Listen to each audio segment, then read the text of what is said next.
আরে এই দেখো, পুরো 1 কোটি টাকাতে গাড়িটা কিনে নিয়ে এসেছি। তোমাদের বললাম আমার সঙ্গে কাজে যেতে, কিন্তু তোমরা গেলে না, এখানেই বসে আছো। আরে তোমরা হাসতেছো কেন? আরে মাটির গাড়ি এনে আমাদের বলো 1 কোটি টাকা লেগেছে। হাসবো না তো আমরা কি করব? নাচবো নাকি? আরে পুরো 1 কোটি টাকা লেগেছে আমার এই গাড়িটা কিনতে, আর তোমরা এটিকে মাটির গাড়ি বলছো?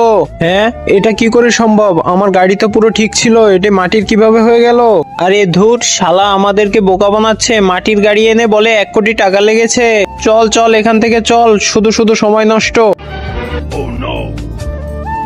আমার পুরো 1 কোটি টাকা মাটি হয়ে গেল। সে হারামখোরকে কল করি যার কাছ থেকে আমি গাড়ি নিয়েছি।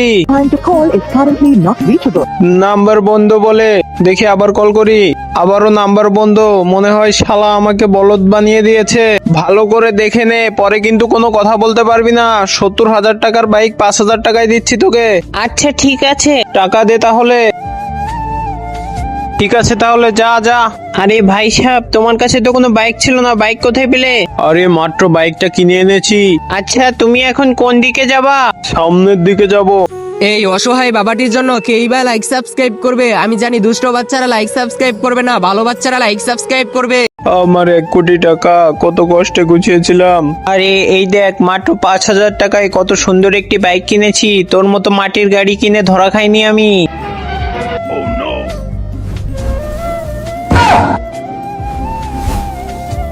আবে তুইও তো মাটির বাইক কিনেছিস। আরে এটা কিভাবে সম্ভব? আচ্ছা তুই এই বাইকটা কার কাছ থেকে কিনেছিলি? আরে গ্যারেজের সামনে চিকুন মতো একটা লোক আমার কাছে বিক্রি করেছে।